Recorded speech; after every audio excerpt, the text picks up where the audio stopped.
Do you feel the vibes?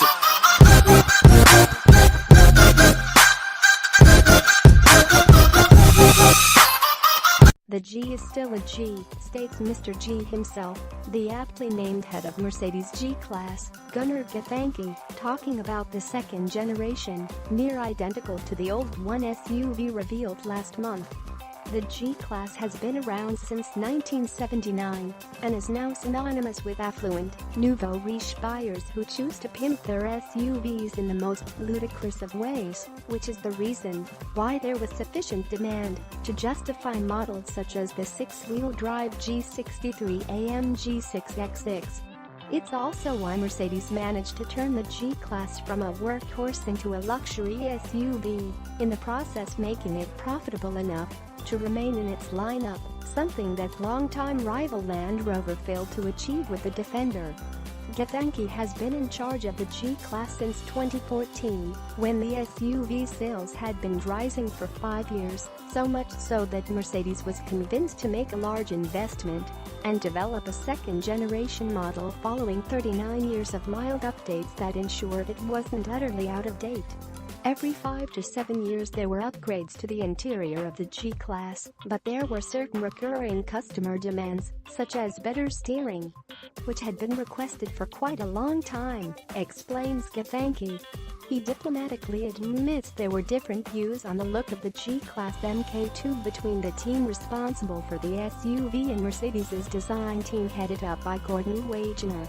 In the end, the new G-Class, revealed at the Detroit Motor Show last month, stayed true to its original styling. That will ensure, it is hoped, that legions of existing buyers will remain faithful to it. Despite its similar looks, almost everything is new, with only 3 components: the grab handle, the headlights washer system and the cover for the spare wheel, identical to those on its predecessor. It was important to find the right balance of what to keep and what needed to be improved, says Gu, who runs Mercedes-Benz G, the Graz-based subsidiary responsible for the G-Class. We seem to have found a good level. Along with that balance of old and new, he claims he is most pleased with 2 things: what every customer will feel immediately is the on-road performance, thanks to an improved chassis, as well as interior comfort. Then, off-road capability, which is even better than the old one. The G-Class sold 22,000 units last year, which is a drop in the ocean compared with the 805,000 SUVs that Mercedes sold overall, led by the GLA and GLC. But Gu explains, the G-Class is the gene donor for all of our SUVs, that's why they all have the G in their names.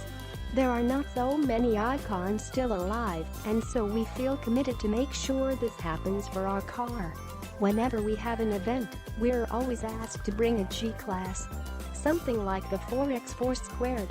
Everyone loves them. The US is the biggest market for the G-Class, followed by Germany, Japan, China, Russia and the Middle East. G-Class owners, if the ones spotted in London's most exclusive boroughs are anything to go by, never use the car's off-road capability to anywhere near its full extent. That's why Gu has a soft spot for Middle Eastern buyers. They take it out to the desert and make use of its strengths, he says. Many people buy it because of its capability and then only use a certain amount of it. An average G-Class driver has 3 or 4 cars, says Gu, but as that the new version is fully suitable for single-car owners.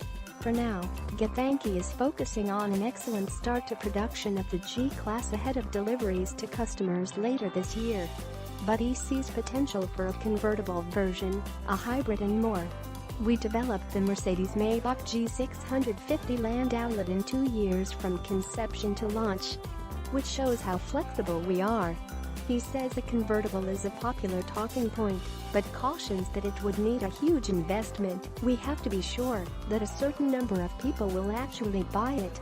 At the SUV's reveal in Detroit, Mercedes boss Dieter Zech hinted that a pure electric G-Class could be built, although that is likely to be at least 5 years away. With Zech admitting a hybrid will arrive sooner. So has the G-Class been worth the investment? Zech says, when you take the G-Class's volume and compare it with the GLA, it might look ridiculous, But when you compare the bottom line, you stop laughing.